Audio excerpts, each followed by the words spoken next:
लेके रहेंगे, लेके रहेंगे, लेके रहेंगे, लेके रहेंगे। हक हमारा, हक हमारा, हक हमारा, राइट हमारा। नमस्कार, टीवीएन नेटवर्क में आपका स्वागत है और मैं हूँ शिल्पा शर्मा। आप साफ तौर पर ये प्रदर्शन देख चुके होंगे। पहले भी ये प्रदर्शन जो है वो किया गया है और आज भी ये प्रदर्शन जो है लगातार ये प्रदर्शन देखने को मिलता है। आपको बता दें कि all Jammu based reserve categories employees हैं ये, और ये अपनी मांगे जो है वो लगातार कर रहे हैं, लेकिन इनकी मांगे जो है वो अभी तक पूरी नहीं की गई। और वहीं पर बात करें इनकी प्रदर्शन की तो 89 डेज हो चुके हैं। जी बिल्कुल, 89 डेज हो चुके हैं और लगातार ये प्रदर्शन देखने को मिल रहा है। जिस तरीके से कश्मीर घाटी में टारगेटिंग किलिंग देखने को मिलती है और उसी के चलते ये एम्प्लॉयज जो है वो लगातार मांग कर रहे हैं कि हमें यहाँ ट्रांसफर पॉलिसी जो है वो दी जाए, लेकिन अभी तक इनकी मांगे पूरी नहीं की गई है। और इन्हीं से बातचीत करेंगे ट्रांसफर पॉलिसी को लेके कि क्या कारण है कि अभी तक ट्रांसफर पॉलिसी जो है वो नहीं दी गई है। क्या कहना चाहिए? ट्रांसफर पॉलिसी जो है अभी तक नहीं दी गई है। कहना तो यही चाहेंगे कि जो कमेटी एलजी सर ने बनाई है, जो स्पेसिफिक इसका है कि वो ट्रांसफर पॉलिसी पे काम करनी चाहिए। बड़े अफसोस की बात है कि 1 महीने से ज़्यादा वर्क हो गया है, लेकिन कमेटी ने अभी तक एक भी मीटिंग जो है वो नहीं की और ना ही कोई रिपोर्ट जो पब्लिक डोमेन में आई है। ठीक है, तो आपके माध्यम से हम यही कहना चाहेंगे कि जो कमेटी जिस काम के लिए बनाई गई है उस पर काम करे, क्योंकि हम यहाँ पे अकेले नहीं सफ़र हो रहे हैं, हमारे बच्चे सफ़र हो रहे हैं, हमारी फैमिली सफ़र हो रही है। लास्ट 3 मंथ से हम इस कड़क की धूप में भी बैठे हैं, बारिश में भी बैठे हैं, अब हम और कितना यहाँ पे बैठेंगे। क्योंकि और लेकिन एक चीज़ और भी हम बताते हैं, हमारी जो सिचुएशन है वो है डू और डाई। जहाँ तो हमें यहाँ बैठ के कुछ करना है, नहीं तो हमें पता है कि हमें वहाँ जाके मरना ही है। तो हम यहाँ से तब तक नहीं उठेंगे जब तक ट्रांसफर पॉलिसी इंप्लीमेंट नहीं हो जाती। अब आप पक्का वादा बना चुकी हैं कि जब तक ट्रांसफर पॉलिसी जो है वो नहीं मिलती है तो हम यहाँ से हिलने वाले नहीं। बिल्कुल मैम, क्योंकि हमारे पास वैसे कश्मीर में वैसे हालात नहीं है कि हम अपनी ड्यूटीज को रिज्यूम कर सकें, और हम अपनी 30 ईयर्स की सर्विस में से 15 साल एक जगह दे चुके हैं, और कितना टाइम हम वहाँ पर देंगे, ये भी एक क्वेश्चन है। एक एम्प्लॉय जो है वो अपनी सर्विस का आधा टाइम जो है वो एक जगह पे जब दे चुका है, उसके बाद उसका राइट बनता है कि वो अपने घर के पास आके अपनी सर्विस दे सके, क्योंकि हमारे पेरेंट्स हैं, हमें उनका भी ख्याल रखना है। हर प्रकार की सुविधाएं जो है मैम आप वहाँ पर कश्मीर घाटी में दे रही थी, हर प्रकार की सुविधाएं, लेकिन अब जब बात आम इंसान पर आती है, एम्प्लॉयज पर आती है, तो कहीं ना कहीं सरकार जो है वो मांगे अनसुनी कर देती है।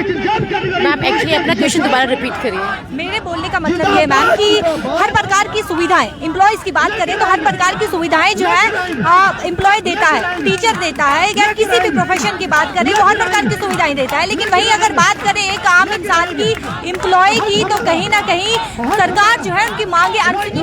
देखिए ये तो मतलब एक ऐसा प्रोसेस है जिसमें एडमिनिस्ट्रेशन जो है वो अपने मतलब जो पब्लिक है उसके मतलब चाहे वो एक एम्प्लॉय है, चाहे वो सिटीजन है, चाहे वो सिविलियन है, तो ये सरकार का ही काम है कि उनकी वो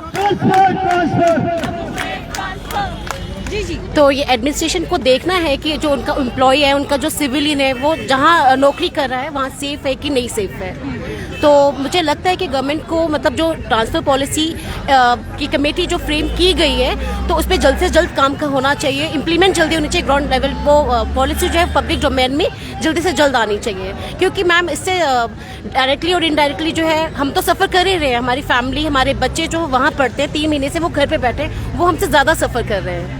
वहीं आपके बच्चों की बात करेंगे, जिस तरीके से आपने कहा कि कश्मीर घाटी में उनकी एडमिशन जो है वो करवाई हुई है, तो उन बच्चों की पढ़ाई जो है वो कैसे चल रही है? क्या ऑनलाइन क्लासेस वहाँ से दी जाती हैं? मैम देखिए, जब तक कोविड का टाइम था तब तक तो वो ऑनलाइन क्लासेस लेते हैं। यहाँ जब 370 की जब बात थी तब भी उनकी ऑनलाइन क्लासेस जो थी चल, आप मानिए कि उनको लगातार 3 साल तो हो गए घर पे बैठे हुए, तो लेकिन अब एडमिनिस्ट्रेशन ने ऐसा कोई भी स्टेप नहीं उठाया कि जो बच्चे एम्प्लॉय मतलब जो कश्मीर डिवीजन में काम कर रहे हैं उनके बच्चे जो हैं यहाँ पे वो किस तरह से अपनी एजुकेशन ले रहे हैं। इस टाइम पे तो ऑनलाइन का कोई भी सिस्टम नहीं है। तो सैलरी की बात करेंगे मैम, जिस तरीके से 2 महीने से सैलरी जो है वो बंद है, तो घर खर्च कैसे निकाल रही हैं? मैम देखिए 3 महीने हो गए हमें यहाँ पे प्रोटेस्ट पे बैठे हुए, तो अभी भी 120 ऐसे एम्प्लॉय हैं जिनकी सैलरी बंद है। आपको पता भी अभी जो ये टाइम गया है इसमें कितने हमारे फेस्टिवल्स थे, रक्षाबंधन था, जन्माष्टमी थी, इंडिपेंडेंस डे थी, तो एम्प्लॉयज जो डीडीओज थे इन्होंने सैलरीज जो थी वो विद हेल्ड करके रखी हुई है और अभी तक जो है वो रिलीज नहीं की है। तो आप देखिए कि जो एम्प्लॉय है वो उसका जो सिस्टम है वो सब EMI पे चलता है, अपनी सैलरी पे ही वो डिपेंड होते हैं। जी बिल्कुल, आपने साफ तौर पर सुना कि अगर सैलरी बंद हो तो किस तरीके से आम इंसान को फेस करना पड़ता है। वही खर्च की बात करेंगे सर, घर खर्च की बात करेंगे। घर खर्च जो है वो कैसे निकाला जाता है?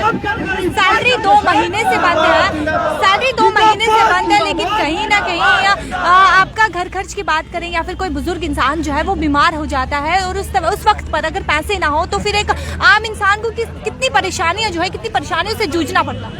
मैम, जो यहाँ पे जो कश्मीर डिवीज़न में जो एम्प्लॉइज काम कर रहे हैं वो 24 डिपार्टमेंट्स हैं जो हमारे एम्प्लॉइज जो काम कर रहे हैं, और वो सारे नॉन गजेटेड हैं, और उसमें से जो सबसे बड़ा ग्रेड है वो मास्टर ग्रेड का है, और बहुत सारे एम्प्लॉइज ऐसे भी हैं जो 4th क्लास एम्प्लॉइज हैं जिनकी सैलरीज भी बहुत कम हैं, और 1-2 महीने की सैलरी उनकी पेंडिंग है। जो ये मुलाजिम हैं स्पेशली हेल्थ डिपार्टमेंट के, ये बहुत सारा उनके लिए बहुत मुश्किल हो रहा है। उनको EMI वगैरह देनी पड़ती हैं, या घर का खर्चा, लोन वगैरह इंस्टॉलमेंट्स हैं बहुत सारे एम्प्लॉइज़ की, और ये सारे रूम रेंट वहाँ पे देना पड़ता है। अभी भी हमारा रूम में रेंट वहाँ पे चल रहा है, बच्चों की फीसें वगैरह सारी चल रही हैं, और ये बहुत सारा मुश्किल हो रहा है। इसी सिलसिले में हमने ये सारे जितने भी DDOs ने ये सैलरीज बंद की है, हमने उनको रिटर्न भी लिखा था, कन्वे किया था, और टेलीफोनिकली भी उनसे बात की थी।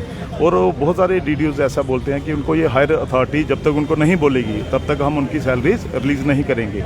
इसलिए ये मैं रिक्वेस्ट करना चाहता हूँ ये LG साहब से, और कि एक डिविजनल लेवल पे इसका एक ऑर्डर निकला जाए, ताकि जो फिर हमें बार बार अलग अलग DDO से बात करने की ज़रूरत नहीं पड़े, एक ही बार ये मसला हल हो जाए जो डिवीज़नल लेवल का, क्योंकि जितने भी हमारे एम्प्लॉइज हैं वो सारे कश्मीर डिवीज़नल लेवल पर काम कर रहे हैं। हाँ, तो ताकि उनका सर, ये पोस्टर में देख रही हूँ रजनी बाला के पोस्टर जो है यहाँ पर लगाए गए हैं, हर तरफ से पोस्टर जो है वो लगाए गए हैं, तो क्या सरकार को क्या संदेश देना चाहते हैं इन पोस्टर से आप? ये संदेश ये है कि हम पिछले 15 साल से वहाँ पीसफुल ढंग से काम कर रहे थे।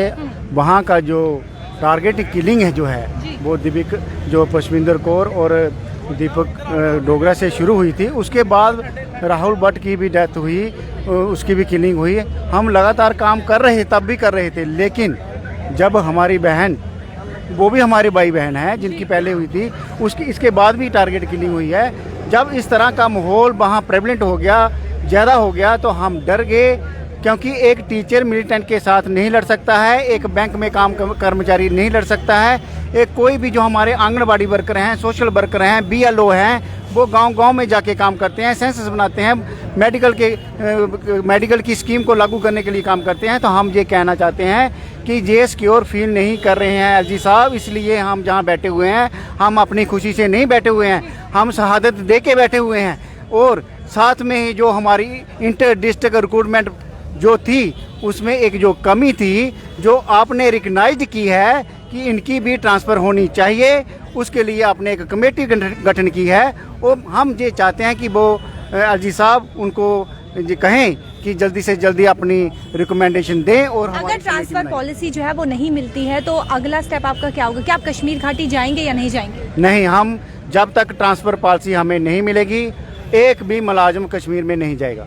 जी बिल्कुल, साफ तौर पर आपने सुना कि हमें ट्रांसफर पॉलिसी चाहिए, अदरवाइज हम कश्मीर घाटी में नहीं जाएंगे। और साफ तौर पर आपने ये पोस्टर भी आप देख सकते हैं, रजनी बाला का पोस्टर जो है यहाँ पर लगाया गया, और ये आप देख सकते हैं यहाँ पर इन्होंने लिखा है कि बच्चों की टीचर कैसी हो, रजनी बाला जैसी हो। जी बिल्कुल, शहीद रजनी बाला। जी बिल्कुल, कश्मीर घाटी की बात करें तो कश्मीर घाटी में जिस तरीके से लगातार टारगेटिंग किलिंग जो है वो देखने को मिलती है, और उसी के चलते आल जम्मू बेस्ड कैटेगरी एम्प्लॉयज़ जो है वो लगातार 89 डेज से प्रदर्शन जो है वो कर रहे हैं, और इनकी यही मांग है कि हमें ट्रांसफर पॉलिसी दी जाए, लेकिन अभी तक इनकी मांगे जो है वो पूरी नहीं की गई। और जिस तरीके से इन्होंने कहा कि सैलरी की बात करें तो 2 महीने से सैलरी जो है वो बंद है, और किस तरीके से घर खर्च निकालते हैं। वहीं अगर पैशन की बात करें, एक आम इंसान की, अगर एक आम इंसान, एक टीचर जो अपने पैशन के लिए काम कर रहा है वो बात अलग है, लेकिन अगर एक आम इंसान जो है जिम्मेदारियों से अपने काम कर रहा है, जिम्मेदारी है उसके सर पर, उसके शोल्डर्स पे जिम्मेदारी, और उसे पैसे की सख्त ज़रूरत है, और